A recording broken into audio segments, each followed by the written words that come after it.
Have you ever wondered about the people who roamed the forests and rivers of ancient Europe? Wild, free, and fierce? The Celts. Often painted as dreamers chasing pots of gold, they were more than legends. They were warriors, traders, poets, and thinkers. Today, we'll uncover their story. The Celts were an Indo-European people, spreading across Europe, sharing distant roots with tribes who would later become Germans and Slavs. To the Greeks and Romans, however, all northern tribes were simply barbarians. Imagine a Roman senator gazing north, endless forests, towering men drinking bitter ale, speaking strange languages, and wearing trousers. A true fashion crime in Rome's eyes. Yet these barbarians were far from uncivilized. They lived in fortified hill towns, worshipped gods of wind, water, and sky, and preferred fast, daring raids over the disciplined formations of Roman legions. They prized iron over bronze, courage over comfort, and freedom above all else. Untamed, fierce, and utterly alive, the Celts were Europe's hidden wildfire. By the 2nd millennium BCE, early Indo-European migrations had spread across the continent. From the Urnfield culture, where the dead were cremated and buried in clay urns, emerged the Hallstatt civilization, the first truly Celtic society. In modern Austria, southern Germany, Switzerland, and northern Italy, people mastered iron smelting. Their swords grew longer, stronger, deadlier, and leaders built grand burial mounds, filled with chariots, gold, and imported Greek wine. Ambition and artistry were alive in every detail. The Hallstatt Celts were not isolated. They traded eagerly with the Greeks and Etruscans, exchanging salt, iron, amber, and hides for wine, pottery, and bronze treasures. By the 5th century BCE, Hallstatt gave way to La Tène culture, confident, artistic, and fierce. Their weapons gleamed with patterns so intricate they could be admired like jewelry, and their swirling designs became a signature across Europe. La Tène tribes spread like waves, west into Gaul and Belgium, over the Alps into northern Italy, and east toward the Balkans and Asia Minor. Around the 6th century BCE, Greek writers first mentioned the Keltoi in southern Gaul. Not long after, they clashed with Rome. In the early 4th century BCE, the Gallic Senones, led by Brennus, crushed Roman legions at the river Allia and marched on the city. Legend says the sacred geese of Juno saved the Capitoline Hill, a story Romans never forgot. But the Celts were more than warriors. Their society was rich and complex. Great fortified towns, called oppida, served as bustling centers of trade, craftsmanship, and governance. Power was fluid. Kings were chosen, not born into absolute rule. Councils of elders guided decisions, while warriors, craftsmen, and commoners formed the backbone of society. Clans, or tuatha in Ireland, were more than family. They were bonds of loyalty, friendship, and shared spirit. Celtic women were strong, independent, and influential. They could own land, inherit titles, fight in wars, and even led armies.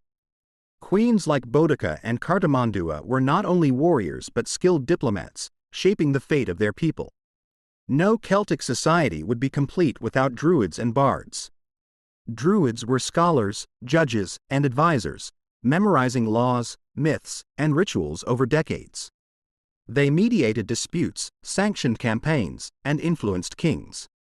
Figures like Cathbad, who foretold the hero Cuchulainn's destiny, or Diviciacus, a Druid known to Cicero, show just how central they were to politics and culture. Bards, on the other hand, were walking archives.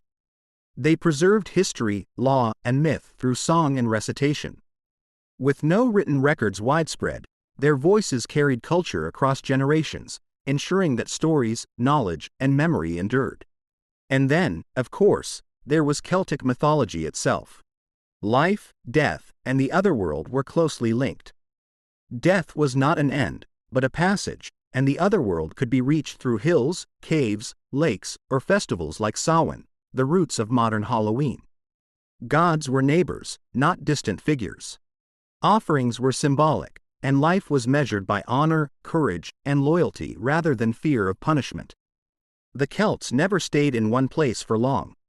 From their alpine heartlands, they expanded in every direction. Some moved into Gaul, others into Iberia, where they became the fierce Celtiberians. Bands pushed into the Balkans and Asia Minor, forming the state of Galatia, blending Celtic traditions with Greek culture. Others reached Crimea and the Black Sea, serving as mercenaries, while the British Isles became home to dynastic kingdoms that would interact with Rome in complex ways. Conflict with Rome was inevitable. Some tribes resisted fiercely, like Boudica's revolt in Britain, while others forged alliances, gaining protection and trading privileges. Chieftains were absorbed into Roman society, taking seats in local councils or even the Senate. Roman roads, baths, and forums transformed hillforts into towns, but Druids, guardians of independent power, were outlawed. The climax came on the Isle of Mona, off the Welsh coast, where Roman legions destroyed the main Druidic stronghold and sacred groves. Yet, overall, assimilation was smoother than many imagine. Religious conflicts were minimal, thanks to shared Indo-European roots. Even the imperial cult took hold over time. The Celts adapted, learned Latin, and adopted Roman education and lifestyle. Their languages gradually blended into Latin, giving rise to Portuguese, Spanish, French, Romanian, and even the extinct Dalmatian. The continental Celts faded earlier than the Germanic tribes, yet that was not weakness. In fact, the Celts integrated because they were clever enough to see the advantages, though their lack of political cohesion meant no lasting state survived, except in Britain and Ireland.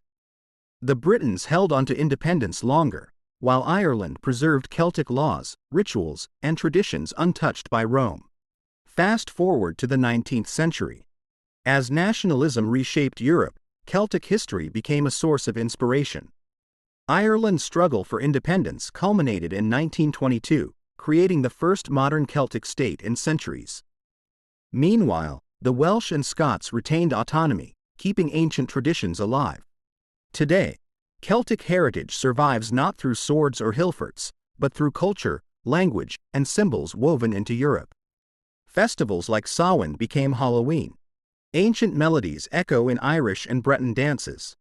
Place names: Paris, Rennes, Geneva, Milan, the Ardennes, whisper of a Celtic past. And perhaps the most vivid legacy is in fantasy.